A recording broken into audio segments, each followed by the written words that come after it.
This is the sixth Sunday of Easter, and I want to look briefly at the first reading of the Acts of the Apostles. But the sixth Sunday of Easter, bringing us to the end of Easter time. In the next few weeks we'll have some of our major feast days apart from Easter and Christmas, starting with the Ascension. This is Roger from MSC Mission Office, and you're with Mission Alive. In this reading from the Apostles, it shows us the first real crisis of the church. The difference between the Jewish followers and the Gentile followers, those who became Christians from the Gentile world, the pagans. And they come from a different culture, different customs, different law. So the crisis is, what law do we follow? Now, some in this reading were from the Jewish community and rather strict, and they wanted these other Gentile Christians to follow the Jewish law. And Paul particularly and Barnabas opposed this and said, no, they're not bound by the Jewish law. They're bound by Christ and the Holy Spirit. So some people came up from Jerusalem and preached the other line, that they have to be circumcised and follow the law of the Jews, and this caused a lot of confusion amongst the Gentile Christians. So what happens next? Through the reading we have things like words like disagreement, long argument, so difference of opinion, long argument, different sides of the story. And then Paul and Barnabas, with others, not just themselves, went up to Jerusalem to consult the apostles and the elders. They went through the right channel. They went to those who knew more, understood more, whose experience was greater, and who had already some kind of authority, some leadership within the whole Christian community.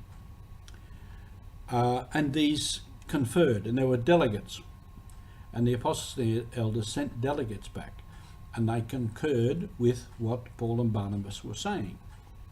So there was a consensus, there was decision. And these went back to communicate this to the others, the Gentile Christians. So they sent a letter, which is something of a directive, if you like, an instruction, a guideline. And they had unanimously decided under the guidance of the Holy Spirit. So it was a unanimous decision.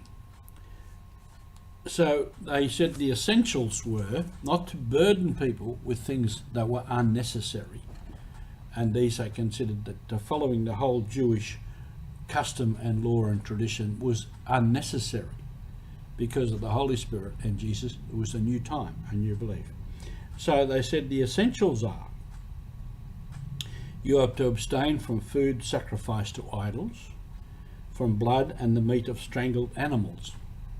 So this all entailed worship of idols. So that was out. And this word fornication. Now that doesn't just mean fornication in the ordinary sense that we understand it. It specifically meant what they had in some of these other pagan religions and rituals was ritual prostitution. So that was so anything to do with these pagan other types of religious worships and ritual was forbidden. That was all. And apart from that, then live under the law of the Spirit of God, the Spirit of Jesus Christ. Now this what we call today the exercise of dialogue is what all this is about. And dialogue, even though we call it that now, and actually the word dialogue means two words, and I've said before on this program, two words is I speak, and I speak the truth as best I know it, and the other person or the other party speaks and I listen. So speaking and listening, speaking truthfully, listening attentively. This is what it's all about. So these two parties, there was a problem arose. And it was a pretty basic problem, pretty key.